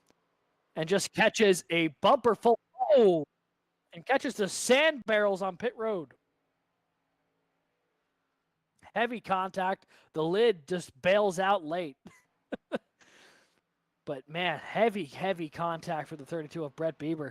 Looks like he just didn't quite get the run off the corner he needed, or the 42 got a really, really good run off the corner. The closing speed there was significant, and contact between Brett Bieber and Cody Anderson will effectively end the 32's day here tonight at Pocono. Will the leaders come down pit road? That is the question. There's enough time on the clock where fresh tires might be critical. Or do you try and chance it and stay out? The strategy is completely flipped on its head here with this late race caution. I'd have to imagine they're going to come down for fresh tires, or at least 2 tires. Something to try and give them the edge. We'll find out in just a minute. Tension building here up in the booth and in the stands, waiting to see how this will all sort out. This is also a huge break for the 4 of Jim Ott, who now will be able to regroup right with these lead cars. Couldn't have asked to be in a better position this late in the race if you're the 4. All right, let's see if we have any takers for pit road.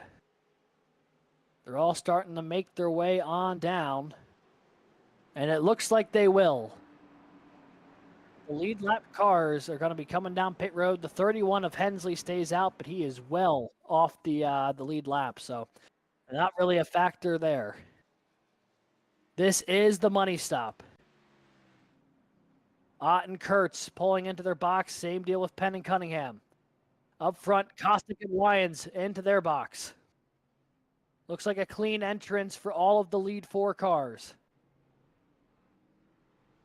Will anyone try the 2-tire stop? Looks like someone deep in the field is going to try it. Same deal with Penn. Alex Penn's going to win the race off of pit road ahead of Justin Ray, Lucas Lyons, Tony Iverson, Michael Caustic, Andy Kurtz. Some strategy being thrown in here late by the 30 and the 38. A win, if you are a playoff driver, will lock you into the next round. Penn and Ray going to try their chances here with the track position. I think they both took 2 tires.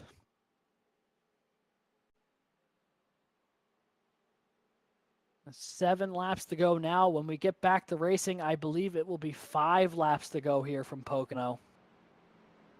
It'll be just a slightly longer version of a green-white checkered, but it's going to be absolutely thrilling. I have no doubt about that. Hensley, I think, is going to have to take the wave around, which will be Alex Penn and Justin Ray up front. And then I believe it is Lucas Lyons and Tony Iverson will be row 2, I believe. So 3 new faces in the top 4. Be interested to see how this is going to shake out when they hit the restart zone. A lot of jumbled strategies out there with who's got what tires left on the car. Track position game going to be the move here for both the 38 of Ray and the 30 of Penn. Meanwhile, trying to get all the tires on the car going to be the more critical thing for some of those cars who were already up front, thinking they'll have enough time to make their way through the field. 6 laps to go, make it 5 when we take the green flag again. It will be Penn and Ray in row 1, Lyons in 2, Kostick and Kurtz row 3, with Ott and Cunningham, Hall and Grenier the top 10. Michael Kostick and Andy Kurtz fell from the top 3 to 5th and 6th. Lyons fell back to 3rd. But Lyons, relative to those 2 cars, won that race off of pit road. But he has to get around the cars who tried playing strategy there with the 30 and the 38. 24 is certainly going to be a factor as well.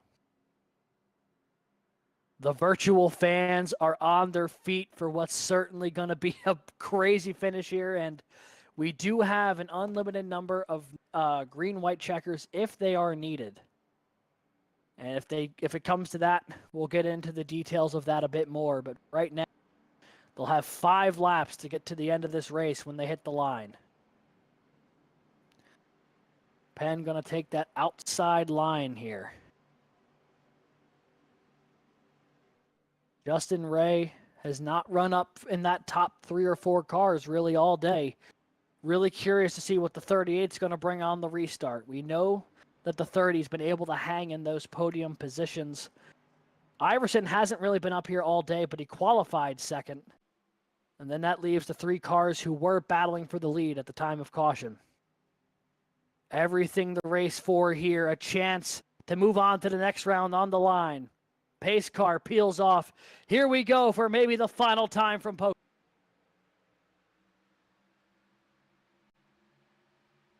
Alex Penn's going to lead him in the turn 1.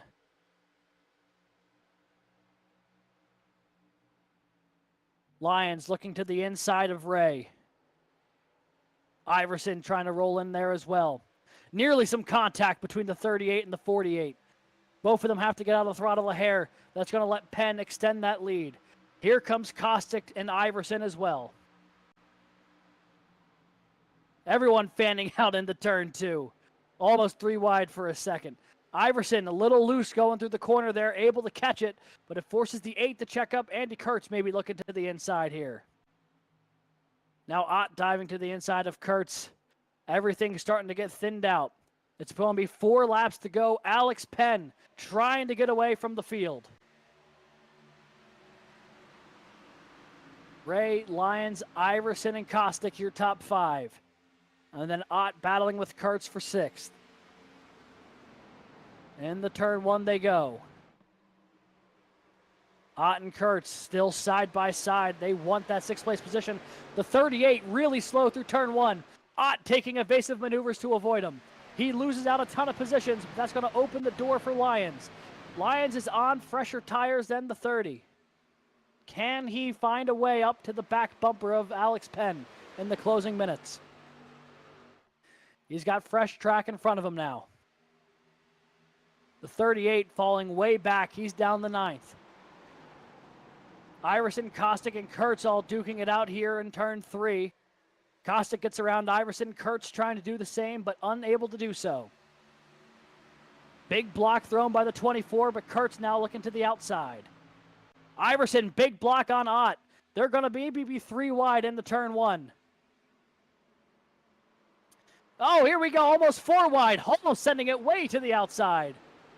Iverson going to hold on the 4th temporarily. Here comes Kurtz and Ott to the inside. Bobby Hall running out of real estate. Here comes the 5. We have a battle for the lead.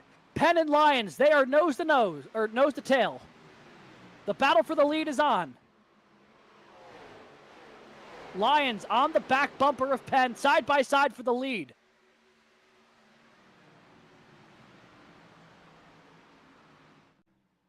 We have a battle for the lead here in the closing laps. Lions gets around the 30 of Penn.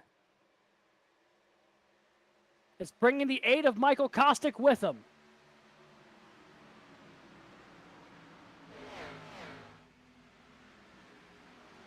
Iverson and Hall battling it out here just behind him, but Alex Penn, Lucas Lyons, and Michael Kostick, 3-car battle for the lead here with 2 to go. Lyons trying to get away. Kostick needs to clear Penn on this lap if he's going to have a chance to go after Lucas Lyons here. Might be able to make the pass in the turn 2. He'll get it done before then. Lyons, Kostick, Penn, and Kurtz, your top 4. The gap, less than a quarter of a second as they go into turn 3 for the second to last time tonight. Here we go. Lucas Lyons, Michael Kostick, 1 lap to go. Here from Pocono, they're wrecking behind him. Big wreck coming off of turn 3. We're going to have to rack him up for a green-white checkered. The 42, big crash.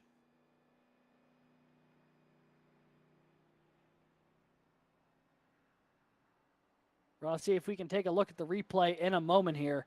Looked like there was multiple cars sideways coming off of turn 3.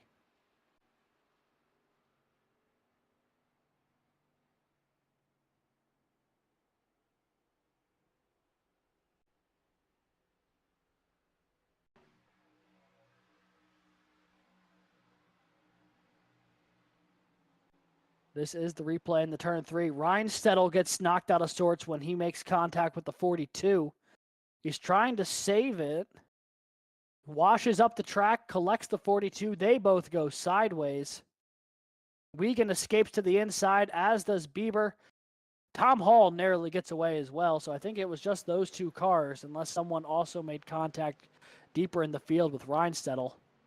The 11, the back deck lid of that thing looking a little messed up. One more time, the replay here going into turn 3 between Anderson and Ryan Stedel. The 11 was trying to catch it, just wasn't able to do so. Ends up backed into the outside wall, but those were the only 2 cars involved.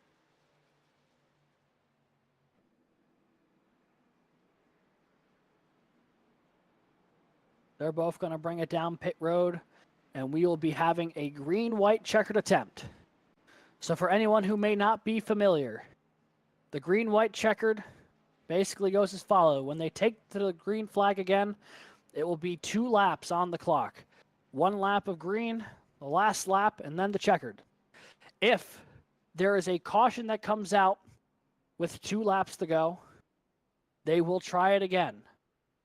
If they are able to take the white flag, the next flag will end the race, whether it is the checkered flag or the yellow. But they will need to complete 1 lap under green and take the white flag for it to be done and dusted. If they do not complete that full lap before the next caution, they will rack them up and try it again. Huge opportunity here for some of these lead cars. The pit strategy did not ultimately work out for the 30 or the 38. Liked the idea, though. So we've got Lyons and Kostick up front, Penn and Kurtz in row 2. Wondering if anyone's going to be taking a late stop down pit road if they didn't put enough fuel in the car. I think everyone should be good on fuel, though. But if there is a series of green-white checkers, that could be something that becomes a potential issue. But for right now, I think everyone's in pretty good shape. This race with plenty of playoff implications here. A lot of playoff drivers in that front group. But I think the biggest wild card right now is the 48 of Lyons. With him not being a playoff driver, if someone wins who's not in the playoffs, none of the playoff drivers will automatically lock into the next round meaning another spot on points would be up for grabs. So, opportunity here for the 48 to play spoiler. They're getting racked up here. Lights out on the pace car. They'll be going green this time by Lyons and Kostick, Penn and Kurtz, Iverson and Hall. Bobby Hall, the pole sitter. Of that group of 6 cars that were named, 5 of them could lock themselves into the next round with a victory here tonight, which would take a weight off their shoulders going into Talladega next week, knowing how much of a wild card that race is.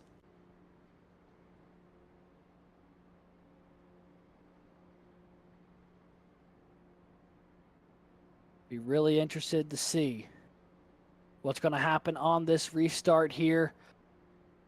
Will they be able to actually take the white flag? That will be the question. There you see the running order.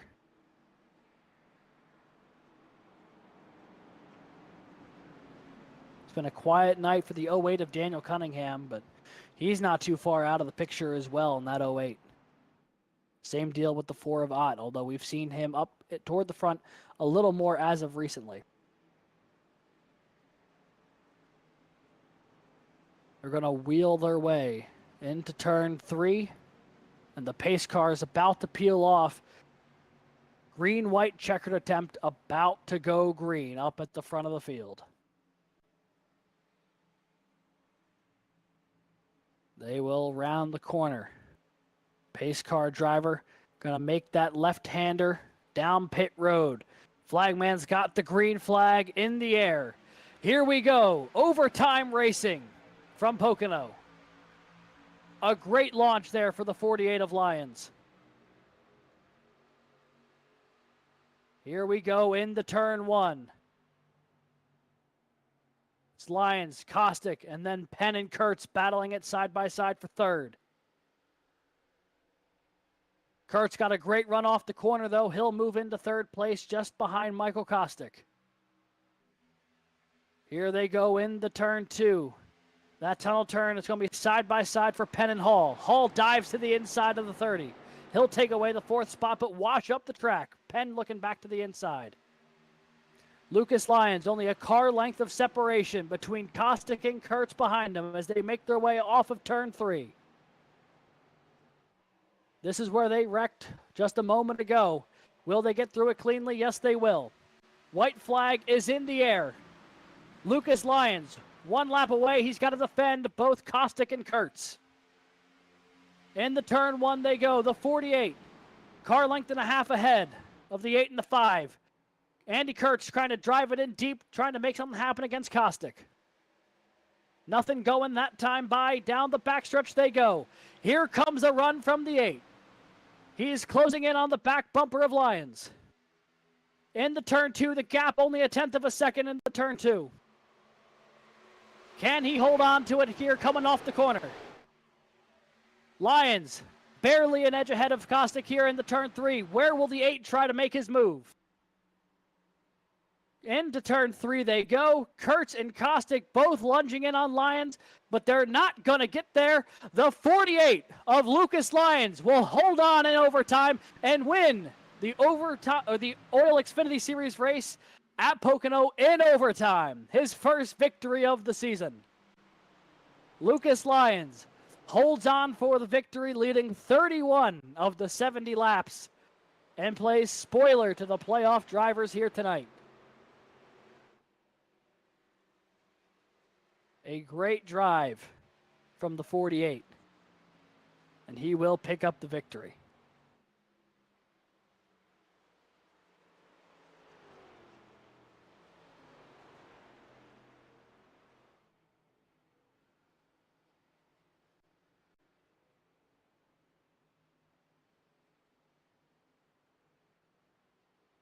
We are going to take a brief commercial break after we see Lucas Lyons burn this thing to the ground. I'm sure this celebration is going to be pretty spectacular.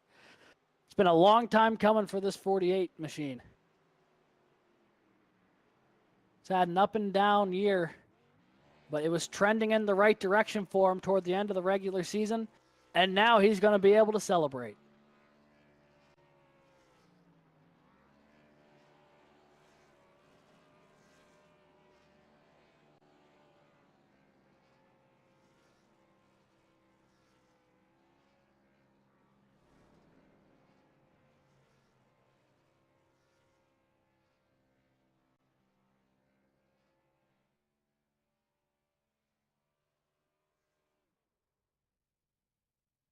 .48, going to make sure there is no rubber left on the car when he's done burning it down here at Pocono. He got a great launch on the restart, and that's all he needed. Was able to maintain that gap and was just able to stay ahead of the 8 of Kostic and the 5 of Kurtz. Those were the 3 cars who were there all of the back half of that race, though. It's fitting that the 3 of them will finish 1, 2, 3. Alrighty.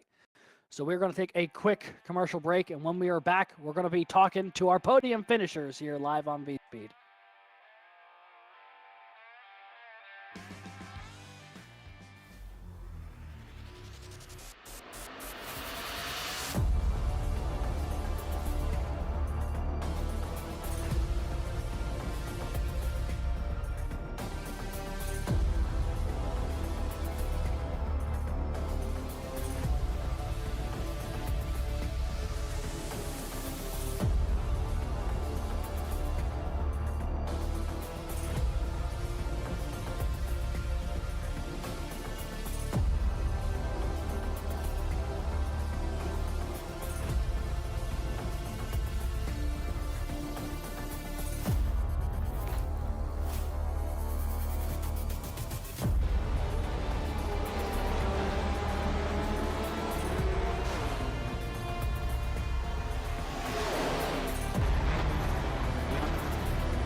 Racing isn't easy, but experiencing it is. iRacing puts you in the driver's seat with the industry's leading sim racing game. Drive on laser scan replicas of the greatest racing circuits from around the world. Go head-to-head against other drivers chosen by skill-based matchmaking to ensure competitive racing at every level. Compete across all your favorite series. In officially licensed cars, engineered to deliver the most accurate driving experience possible.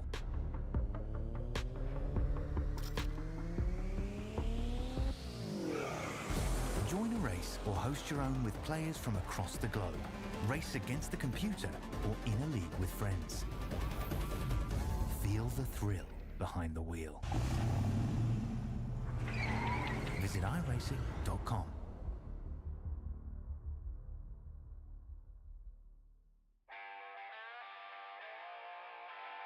Welcome back, folks. The first race of the OiL Xfinity playoffs has just concluded here on Vspeed. It was a thrilling green-white checkered finish at the end of it, and picking up his first victory of the season. It's the 48, Lucas Lyons. Congratulations on the win. Thanks, man. I'm gonna be honest with you. I wasn't expecting to win tonight. I was expecting to have a top 5 car and totally not a race winning car. I know the 8 is the Pocono master, so I know he was definitely one that I was gonna watch out for, but I wasn't expecting to have to look out for myself, apparently. So much of a sleeper pick, not even you projected yourself to win here tonight, but you got it done. And in convincing fashion. I mean, you led over 30 laps tonight. I mean, it was a dominant drive from start to finish.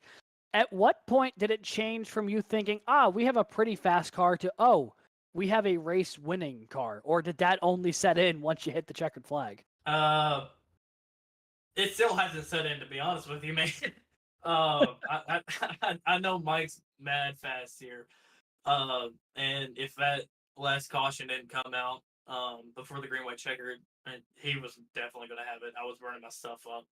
But that caution came out and it gave me equal tires as him. I think I was a little better than him on the short run, but he was definitely better on the long run.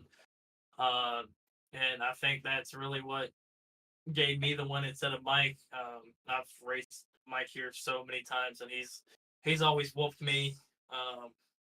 But yeah, I'm still in shock, man. Yeah, I mean, hey, it's an incredible finish, but you were able to do it. Hopefully, it sets in for you soon, so you can properly enjoy the victory, your first victory here of the season for OiL Xfinity. You come close a couple of times this season, but weren't able to close it out until tonight. What does it say for you moving into the back few races of the season here, knowing that you've got that first win monkey off your back and can start chasing some more? I'm gonna be honest. I don't even know what to expect next week because it's Talladega. Like, Yeah, that's fair.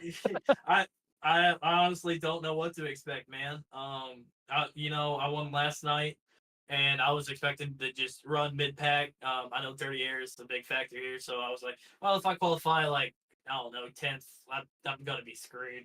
But I ended up qualifying third, and I'm like, well, if I get clean air, it might not be too bad. And then apparently I was fast. Totally wasn't expecting that, but I don't know. I guess we'll just play the next few weeks out and see how that goes. Well, definitely going to wish you luck the next couple weeks. We're going to be watching this repeat your performance here tonight.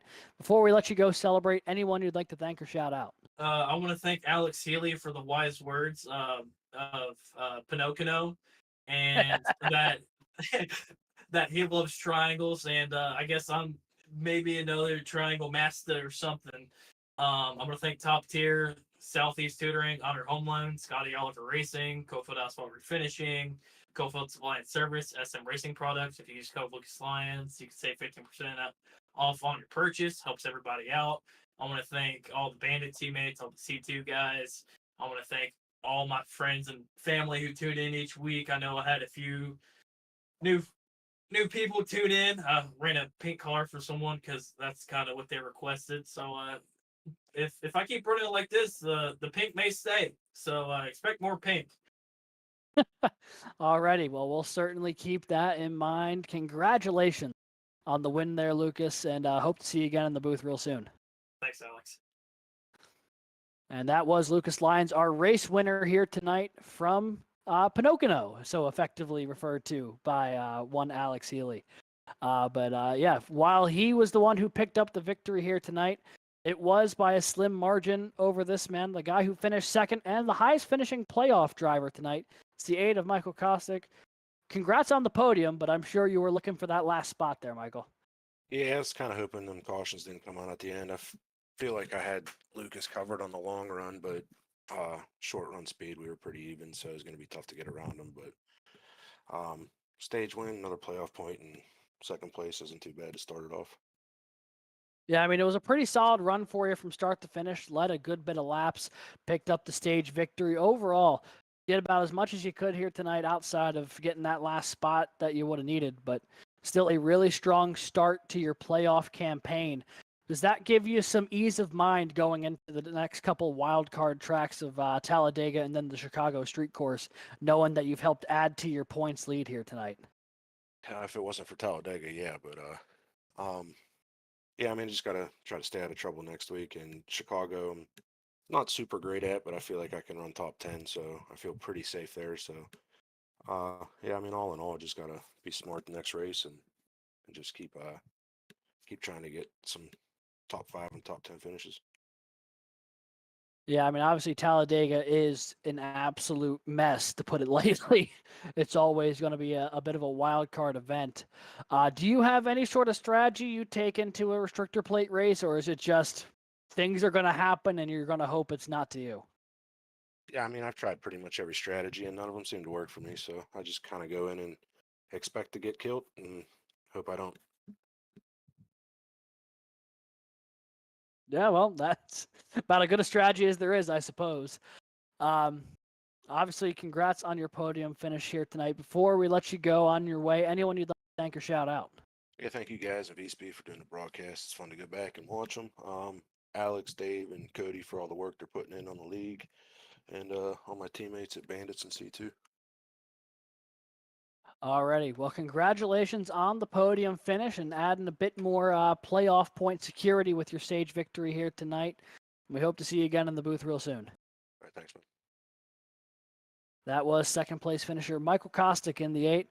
Led 20 laps tonight, but came up just one spot short. And the last man on our podium finisher list, the driver of the number 5, Andy Kurtz, who brought it home P3 here tonight. Solid run up from a little deeper in the field. Andy, congrats on the podium. What was it like trying to work your way through the field tonight? Hey, thank you. Yeah. Yeah, definitely learned a lot. I was really off in practice. Didn't get to join the session till a couple minutes before qualifying, so definitely learned a lot. Yeah, glad to see it go green. So got to get a lot of racing in. For the most part.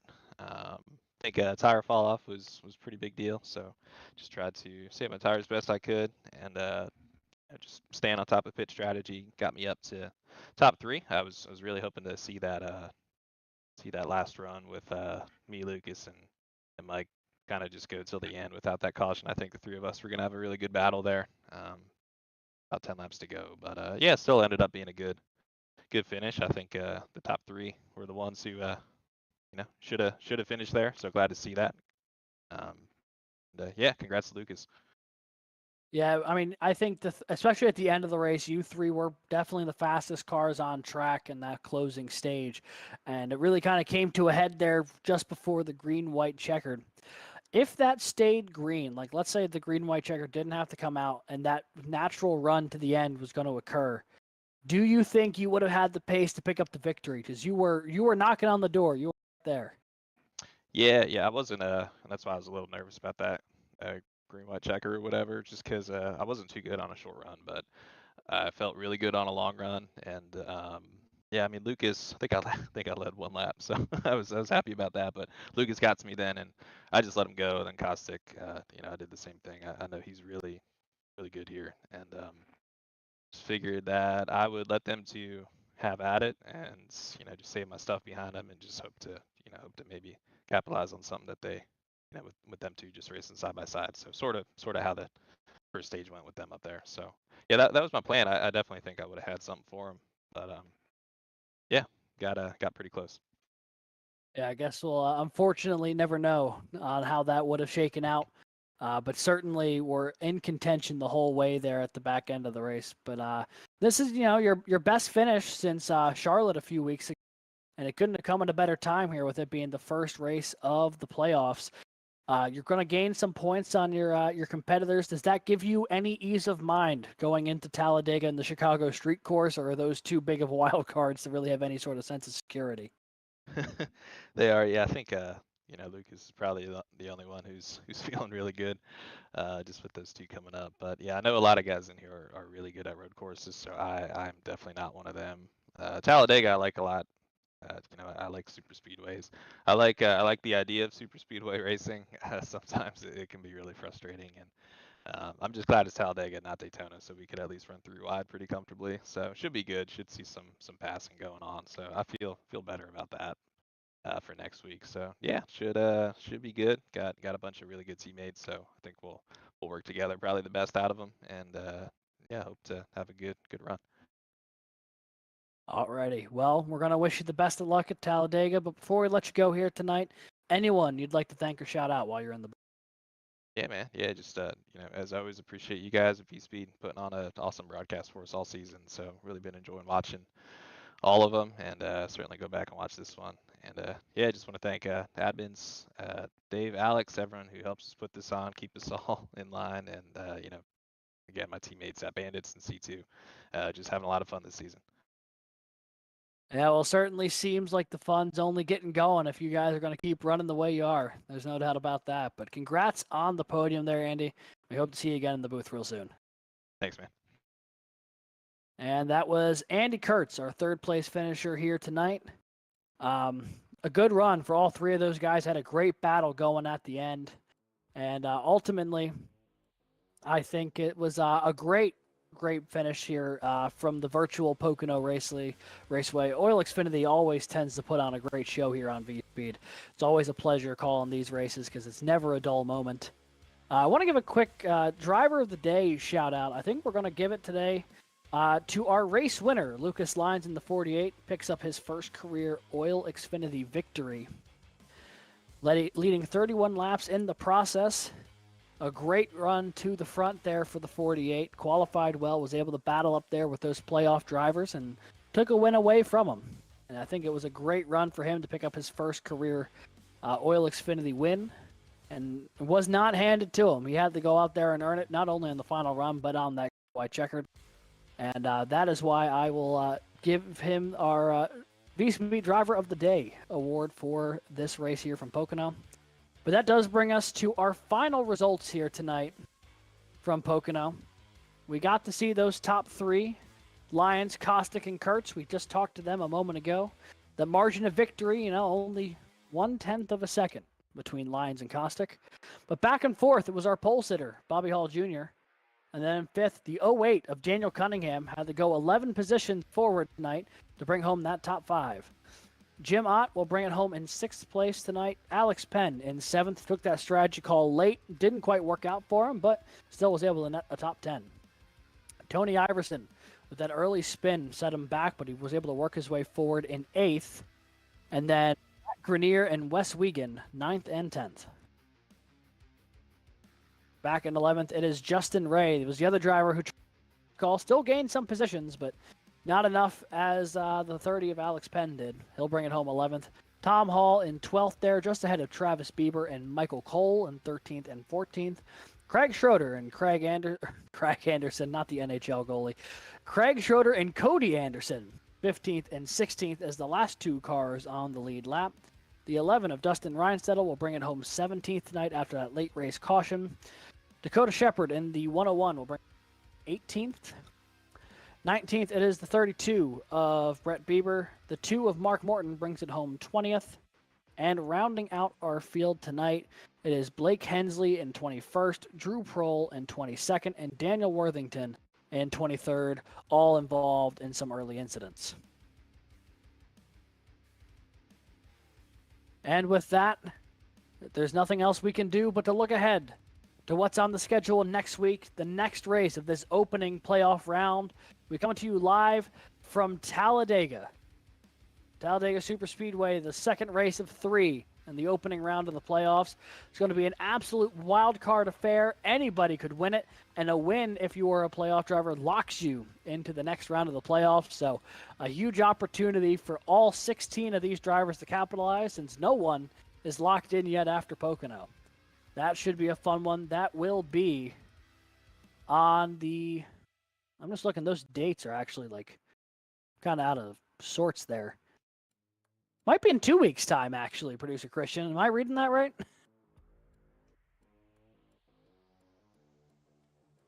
The internal schedule says the 16th. The graphic says the 23rd. I'm going to say just tune in next week, and if we're not, you can watch something else on Vspeed. It's as simple as that. We've got races. We got 3 different races that go on Tuesday nights, so be sure to check out those. But I'm pretty sure next week, 9 p.m., will be the Talladega race 416. I just think the dates are a little off order there. So don't miss that. OiL also has races on Monday and Wednesdays, same time, 9 p.m. here live on Vspeed. And be sure to like and subscribe here to Vspeed. There's sim racing content on this channel basically every night of the week. Plenty of leagues, plenty of drivers to follow. So if you ever need your sim racing fix filled, be sure to tune into Vspeed. There is stuff happening here all the time.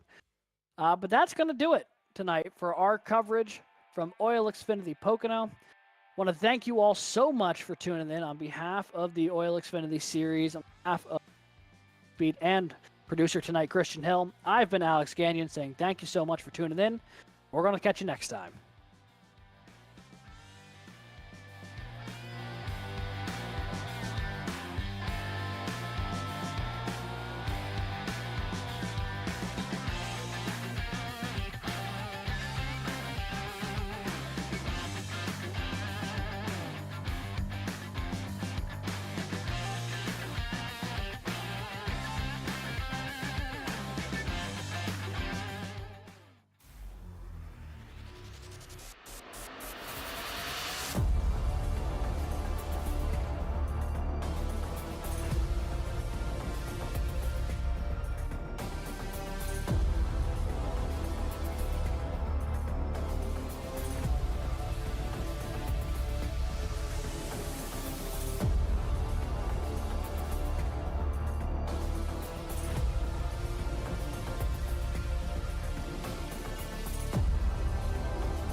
Racing isn't easy, but experiencing it is.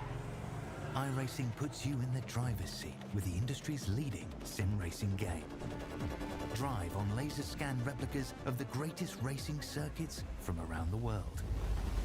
Go head-to-head against other drivers chosen by skill-based matchmaking to ensure competitive racing at every level. Compete across all your favorite series. In officially licensed cars, engineered to deliver the most accurate driving experience possible.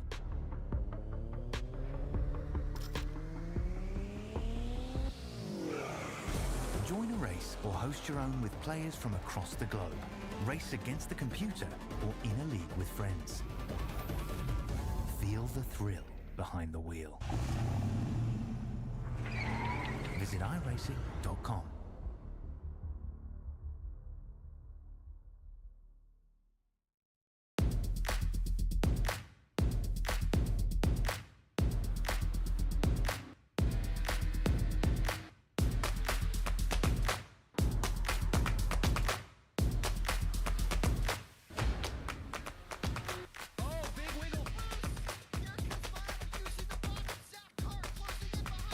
And here comes Milo, big run out of 4. He's going to be there. Tristan Martin's there. Cannot count out to 37. Oh! The Falcons burned! Cabot, where did he come from? Here comes Zwack.